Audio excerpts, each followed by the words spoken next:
Taylor Kyles here for CLNS Media with another episode of Pat's Daily, brought to you by our friends at FanDuel and SeatGeek. More from them later in the show.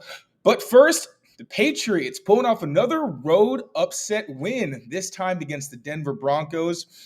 Gotta say, I'm not going to say I didn't see this one coming, because I think the Broncos have shown some instability. Their defense was pretty middle of the pack, really bad against the run, although the Patriots' run offense obviously hasn't been great. And then in terms of their offense, it felt like a unit that the Patriots could have success against. We saw what they were against the best in the NFL, against Patrick Mahomes, who did beat them at times when he extended plays with his legs, got outside the pocket, did things like that, and just worked his magic. Now, we did see Russell Wilson have success in a similar capacity, and that's why everybody wants these dynamic young quarterbacks. Not that I'm calling Russ young, but he is still a dynamic player who's able to extend plays and, once again, work that magic that you see from so many of these newer type of quarterbacks as the league kind of gets away from the prototypical pocket passer and more into guys who can make their own plays happen and kind of elevate the entire offense just on their physical abilities and instincts. Now, that being said, I did think the Patriots had a chance. I didn't expect such an entertaining game. Now, there were some significant lulls, as we saw, but it was cool to see the Patriots offense, open with the fumble. That was bad. Bailey Zappi took too long getting backside to Demario Douglas, which was the right read, but once again, not quickly enough. And you saw him end up trying to force a throw when he should have just eaten a sack. So he's still learning there. But to see him, again, there were lulls, but the fact that we saw him bounce back and there weren't any more turnover-worthy plays, and he excelled going downfield, specifically going deep. I feel like every week you see little bits of improvement from Bailey Zappi. Whether it's, I think the throw to Demario Douglas was the biggest one that popped off in my head, where he steps up against pressure, and while he's still going up and has forward momentum, he delivers a catchable ball to Demario Douglas deep on an off-schedule play when he didn't like his first read.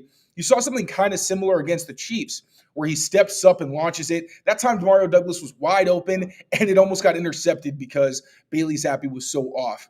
Now, I will say his short accuracy needs work.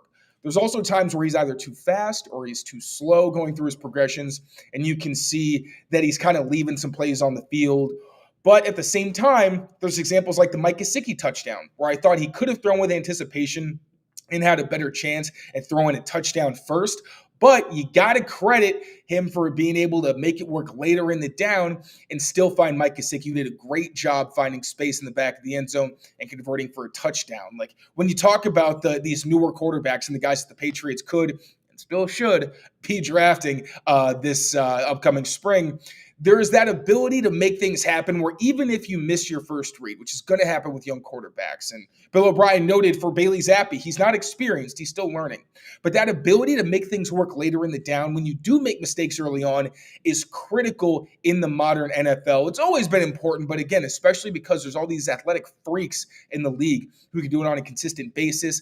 I think you saw that from Zappi. Also, the pocket mobility. He doesn't have the greatest athletic tools. He's not a Jaden Daniels where he can run and make big plays happen with his legs.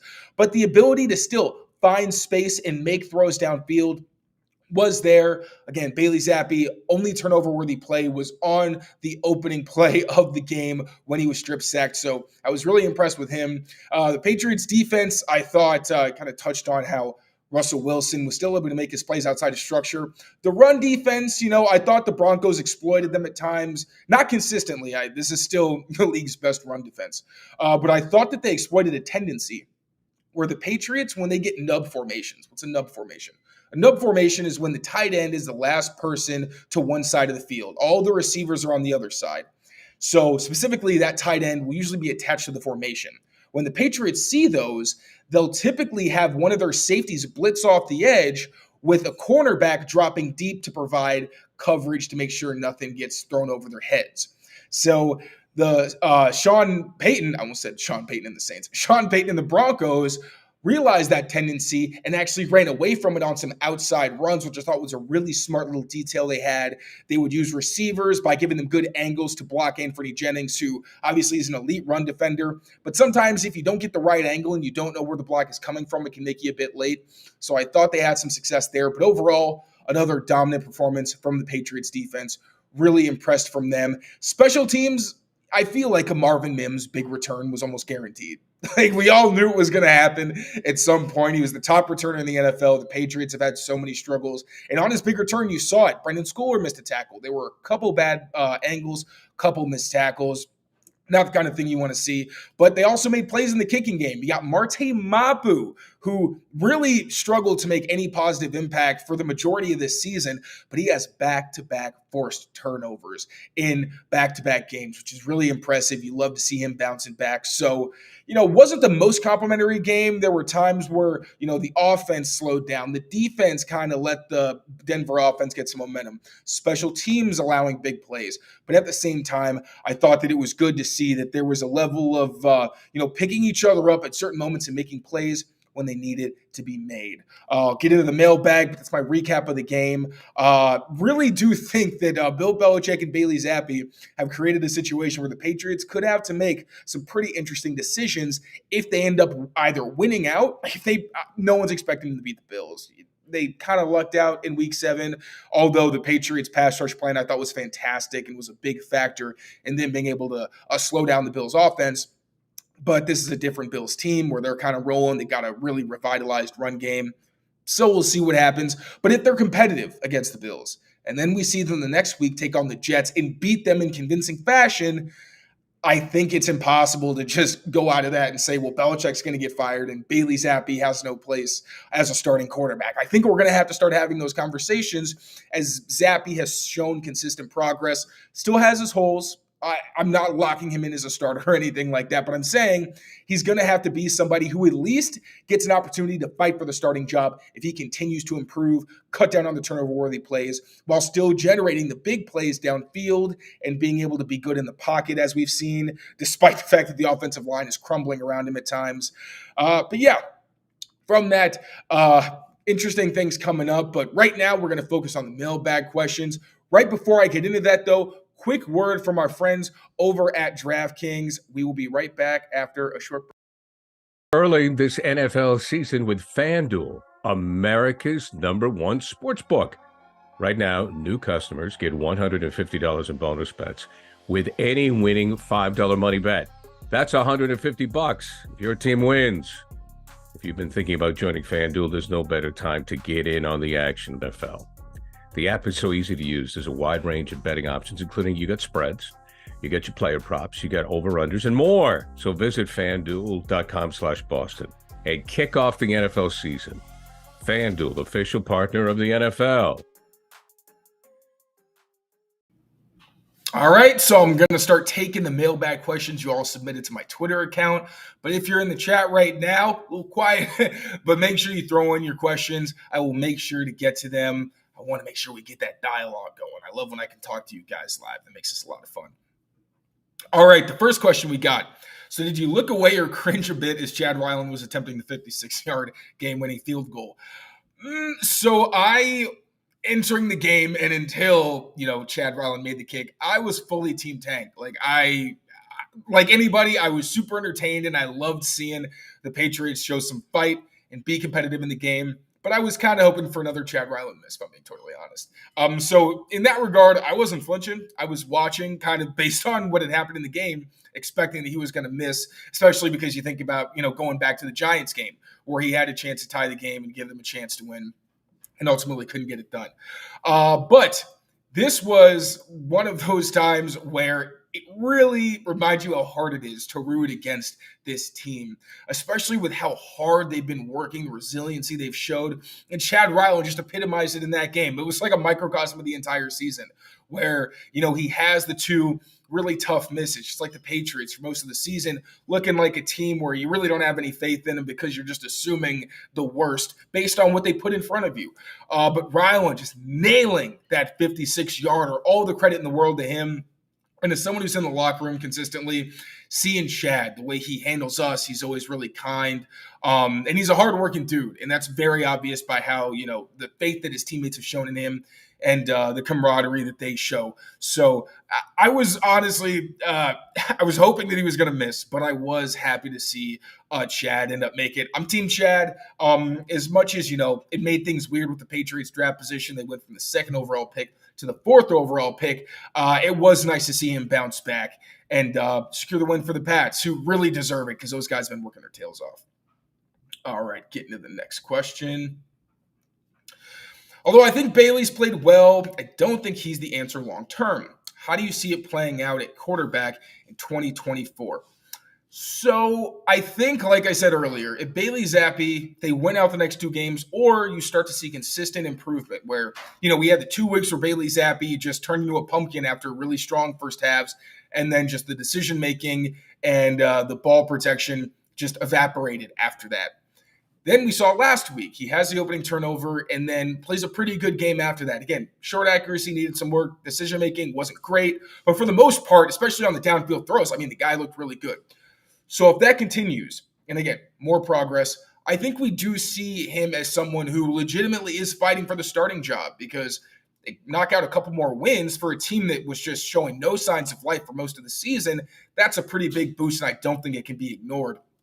That said, the team has to address quarterback in the draft. I don't care if Bailey Zappi throws, 8 touchdowns over the last 2 games. He still has a limited skill set. And that limited skill set, if you're Joe Burrow is the closest comparison you think of for like a pocket quarterback who really thrives in the modern NFL. You have guys like Brock Purdy, who frankly I think has like weird parallels to Bailey Zappi. Just watching them play, I see a little bit of, the one guy's game in the other. But that said, there are still those moments where, the ball protection isn't really great or beyond just the physical limitations of like he can't extend plays and things like that. There's still other inconsistencies. So I think that if you get a chance at a Caleb Williams, a Drake May, a Jaden Daniels, if that means you trade up, I still think that the Patriots can't finish outside of the top 10 in the draft. So based on that, they still have room to move up for whoever they want.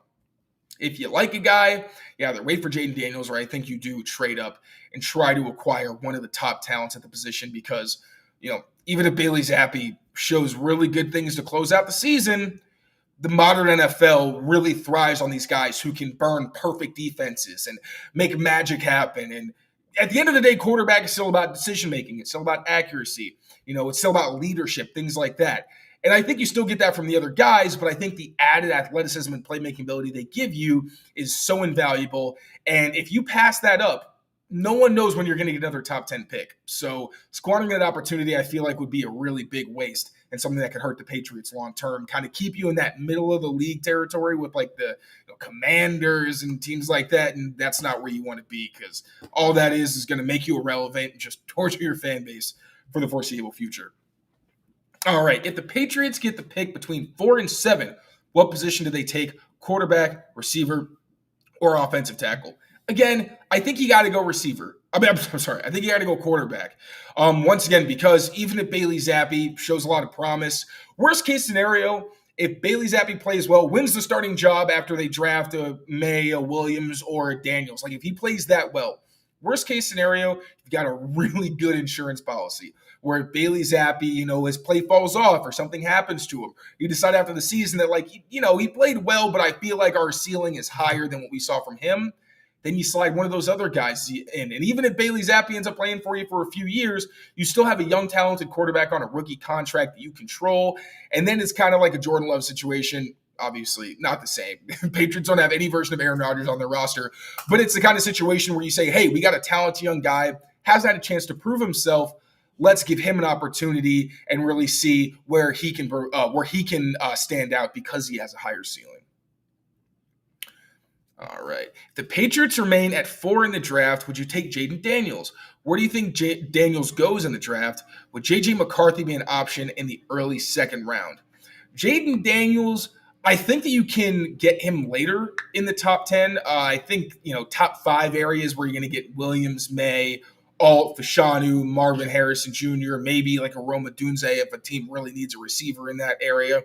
I'm not sure he seeks in the top 5. That said, I don't see him getting out of the top 10, and that's because of the explosiveness that he brings. One, he is a good quarterback. He's got his flaws, but he's a good quarterback. And the running ability he gives you. I mean, look at Lamar Jackson. Lamar is a pocket passer, and that's where he wants to play the game. But he also has the ability to shred your defense when you do everything right because he's such a dynamic runner. And I think Daniels isn't quite at that level, but I think he gives you something similar where he would be one of the most dynamic running threats, especially at quarterback in the NFL, as soon as he stepped onto the field. So I'd probably want to trade back a little bit. I wouldn't maybe take a 4 just because the team has so many holes. At some point, I'd like to see them trade back if the board looks good for them and just get some more picks and get some extra talent. But yeah, Jaden Daniels, I don't think I'd want him that early. Because again, I think that's where some more like truly elite players where you don't have a lot of the concerns you have with the Daniels because of his age or the fact that he's a fifth-year senior and some of the concerns about his size. Can he hold up in the NFL? Things like that. I don't think he's quite as well-rounded a prospect as other guys, so I think you could probably get more capital before you pull the trigger on him. All right, if the Pats stay at 4 and Williams May and Marvin Harrison Jr. are gone, who would you advise him to draft? Once again, Jaden Daniels, like I said, but, I'll assume that this is a reality where somehow Jaden Daniels is already taken. In that scenario, I would like them to take someone like Joe Alt. I think that this is a team that needs protection above even the weapons. We're seeing what Bailey Zappi is able to do. Not that the Patriots should go into next season with the receiving core they have or anything resembling it. They need major upgrades. But we're seeing what he can do even with the subpar receiving core. And that's also considering the fact that the offensive line has been battered and he's getting pressured on like over a third of his dropbacks. So the Patriots ended up going somewhere that wasn't quarterback, wasn't wide receiver, or specifically Marvin Harrison Jr. If you're talking about maybe get like a Malik Neighbors or a Roma Dunze, I would rather them get a tackle like a Joe Alt or an Olu Fashanu, lock up that left tackle spot so you don't have to think about it for the next decade, and just give your offense that level of stability, build around whatever quarterback you have.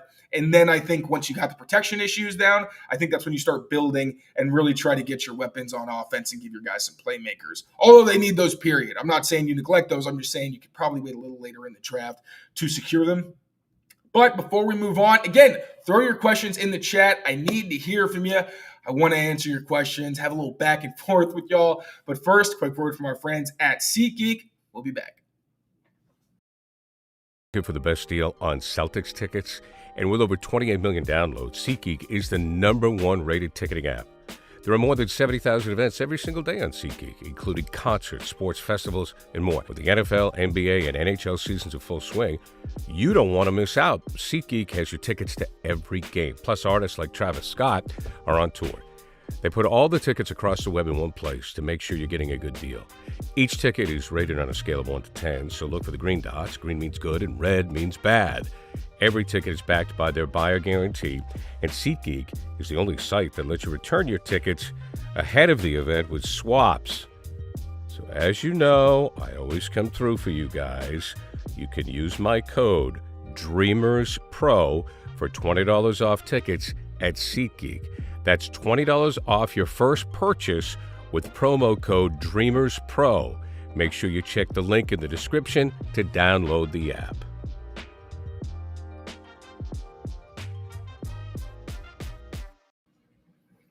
So first, I got to acknowledge CLNS Media fam in the chat. How about Chad, huh? That was an awesome moment from Bryce Barron after the game. If you didn't see it, check Twitter. Really cute kind of moment where Bryce Barringer's leaving the field and he gives his fellow rookie specialist a little bit of love. Thanks for tuning in, Brian. I'll see you tomorrow, bud. All right. Again, send those questions. Send those questions. If you want this, keep going. We got 1 or 2 in the chat so far. That's all we got. But for now, what do you think the impact of middle of field close coverage heavy plans on the Pats run fits are? That's a really good question. So one thing I noticed in this game, or really for the past few weeks, Bill Belichick's acknowledged this, Bill O'Brien's acknowledged this, is teams are starting to stack the box and specifically blitz much more. Now, they played a lot of blitz-heavy teams to be fair, but at the same time, it's very clear that teams are prioritizing stopping the run against New England. Like, especially when they go under center, you're seeing linebackers fire downhill. You're seeing defensive backs blitzing so they can get extra bodies in the box and create disruption and get the running backs to kind of speed up their timing a little bit. So the run game has been subpar, especially without Ramondre Stevenson. Like, he was the guy who was slipping tackles, making guys miss, whether it was running through him or running around him. You really saw week by week he was starting to look better. Then, once he went out of the lineup, you saw just how bad the Patriots' run blocking has been.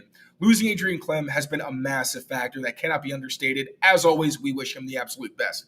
But the fact that it's been a hodgepodge mix of coaches who are trying to help out, Bill Belichick's involved with Billy Yates, who has been the assistant offensive line coach for a while.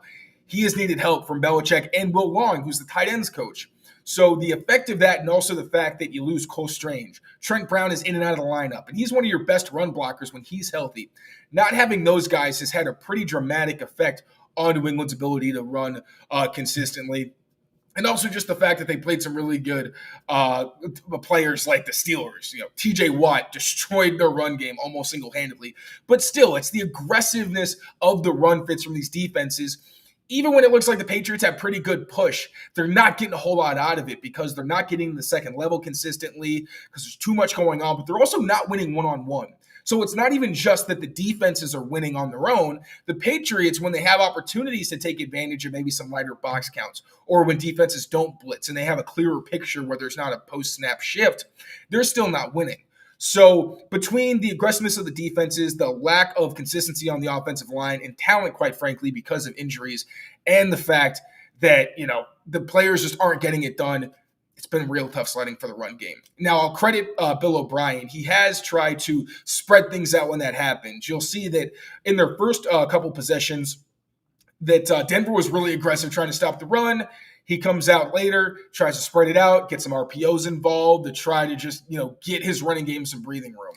Still hasn't been a perfect formula. It's helped a little bit, but just the fact that we'll see how the Bills respond to Bailey Zappi having a pretty good game against Denver, especially going downfield, because that's the thing where you start to get these defenses to back off. If you show that you can beat one-on-one coverage or your RPO game starts hitting really well, which requires good blocking from your receivers, that's when teams get a little less excited about coming downhill and trying to get tackles for loss and blow up your run game. That's when you start seeing a little bit lighter box counts and you can get more balance on offense. So we'll see what happens. I don't think the Bills are going to be scared of Bailey Zappi, so he's going to have to prove that he can get it done despite them being aggressive like they always are in the run game.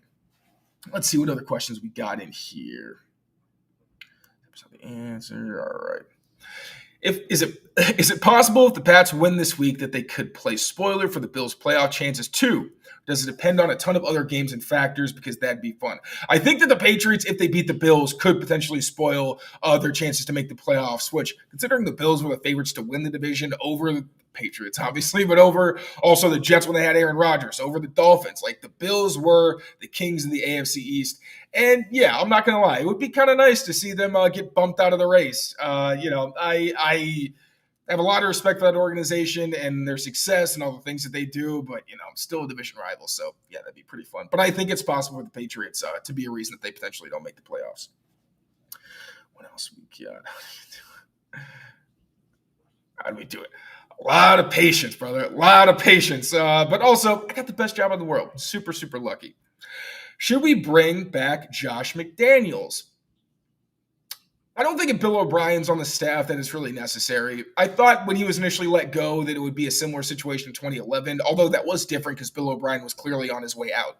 I think Bill O'Brien wants to stay in New England. From his comments when he joined the team, it sounded like this was a place he wanted to be for the foreseeable future.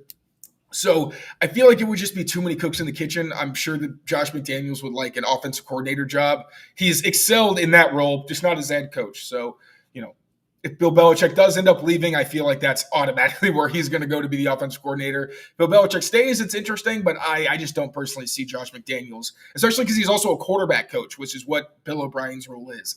I'm not sure how well two alpha-type personalities and roles would work together. All right, let's see what else we got here. Let's see. That's a fun one. Do you think that the empty play / a lot of Hoss has functioned as much as we've seen in past years? So Hoss, for those who don't know, it stands for, it's Hoss Juke is the play that, people tend to talk about. So Hoss stands for hitches outside slot seams. So that means that on the outside in these empty formations, the receivers, typically it's like an X receiver and a running back, they'll either run a hitch if they get off coverage, or if they get press coverage, they will go off vertical. And then you'll have basically a 4 verticals concept with the slots, like I said, running seams and the outsides going deep. And that middle receiver, if it's against zone coverage, you'd like to put your best player after the catch, your most dynamic weapon in that number 3 spot so that they'll probably end up matched up on a linebacker if it is zone coverage. Obviously, a mismatch getting a good receiver with the ball in their hands against a linebacker. Now, I don't think it has been quite as effective as it's been in years past. I think one of the few times it's worked was with Ty Montgomery, like way back in week 1. I think it worked last week, a similar type concept. It wasn't the same with Ezekiel Elliott running that juke concept. And then I think Demario Douglas has done it a couple times. It hasn't been the same as it was in years past because I think there have been 1 or 2 times where Pop ran it, and I don't think he ran it to the right depth, which threw off the timing of the route. So they haven't used it as often as I expected them, especially to use it entering this season. I think that's just because maybe of a lack of chemistry. But this weekend specifically, I thought the empty formations were working really well for New England. I really liked how they integrated Ezekiel Elliott, who said his role was going to be bigger because Hunter Henry was out. You saw him at times, get those mismatches against linebackers and Zappy hit him. But I loved what they did with Demario Douglas. So what you do in these empty formations is you put your playmakers inside. Because once again, if it's zone coverage, you're most likely going to get linebackers and safeties in the middle covering those guys. And if it's man coverage, then still, by being inside, you have more space, you have two-way goes, and it makes it harder for the defenders to know where the receiver is going to go. I thought they did a great job, Bill O'Brien did, with Demario Douglas, using him at the number 2 weak spot. And when you're lined up there, you're typically matched up against either a safety or a linebacker. Again, because it's away from the strength of the formation, there's different ways the defense can respond. But the Broncos actually were aware of Demario Douglas's presence there and used a nickel against him. So Bill O'Brien got crafty with it. Actually, I think Zappy changed the play the first time that Pop was targeted from empty, and he got him on a slant inside. There was an adjustment where you saw the middle linebacker create space. Easy pitch and catch to Demario Douglas, got a first down. That was nice. And then you saw a quarter later, you got the same look from the Broncos, but instead of running a slant, you saw Demario Douglas run a whip route where you start off like a slant, then you bring it back outside. Like, that's the kind of stuff I was excited to see from Demario Pop Douglas, where you get a guy who's a jitterbug with the ball in his hands, electric speed, things like that, and you get him in space and let him work. So yeah, I don't think empty has been as effective as I was hoping it would be entering the season, but based on the plan last week, I think it might be trending up as we close out the season. Try to get one more question here. What you guys got? Is that it? Okay, here's one. We'll close out with this. What would a Christian Barmore contract extension this offseason look like financially? Now, that's tough. I'm not really the math guru guy. We'll have Miguel Benzin on as soon as possible to try to talk about that. He's great there. But you know what? I'm thinking that let's see what the contracts are looking like. So let's go contract highest paid defensive tackles. Because I had been on record for about a week saying that I thought that Christian Barmore is somebody that probably deserves legitimate all-pro, if not just Pro Bowler recognition for the way he's played. Since around week 6, he's been one of the best interior defensive linemen in the game. Now, defensive tackle is a stacked position, and I understand Barmore doesn't make all-pro. I completely get it. But when you look at his consistency in terms of, he's making plays and racking up stats, that's good, but even more than that, you're seeing that on plays where he isn't making stats, the impact that he has, where he's getting in throwing lanes with his size, getting his hands up and getting quarterbacks to look elsewhere. Against the run, the times where he's double teamed and he's taken on a block and you see him not move despite, getting a good chuck from another offensive lineman. Just the consistency down to down is really impressive, especially in a system with the Patriots where you're not really attacking upfield, you're really trying to control gaps, which makes it harder for defensive linemen, especially to try to rack up numbers. And the fact that he's been dominant in that role, both when he is and isn't involved in the play, I think has been tremendous. So looking at, let's see if I can share my screen here. Can I share my screen? Yes, I can. The beauty of live shows, people, I always say it. Okay, so looking at the biggest contracts for defensive linemen, the average is about no one's making Aaron Donald money. Aaron Donald is in his complete own category, but it looks like the average is about $20 million a year. looking at who's getting paid that kind of money, especially considering this is an extension, so you're paying for future production. I think Barmore has shown you that he has the potential to be in that all-pro discussion where, Aaron Donald's not going to be around for much longer. There's still a lot of really good young defensive tackles, but with no Aaron Donald as the clear number one taking up that spot every year, it creates some room. So I think that Barmore, again, has shown you that he can play to that caliber. So I think this kind of contract, $20 million, if he's the highest paid player on your defense, I think that's completely fair. He's been balling for you. So, yeah, based on what we see there, I think about 20, probably 25 million is probably the most likely. And then you sign him to, I'd say, probably a 4-year deal where it's really 3 years, and that fourth year is kind of a dummy where you see what happens. You can get your extensions done, save money on the cap, all that good stuff. So, yeah, Barmore. Man, he's been balling. He's been doing really, really well. Awesome to see. Got a ton of praise this morning from Gerard Mayo and DeMarcus Covington. Mayo even admitted that, yeah, we knew he was a great pass rusher, but the run defense has been a bit of a surprise for us. So, yeah, really cool to see that from him. Looking like a real stalwart on this defense and somebody that is a blue chip building block for the foreseeable future. But that's going to do it for me tonight. Thank you all so much for joining the chat. Send your questions into Twitter. Always appreciate the interaction. You guys are the best. Take care of yourselves. Take care.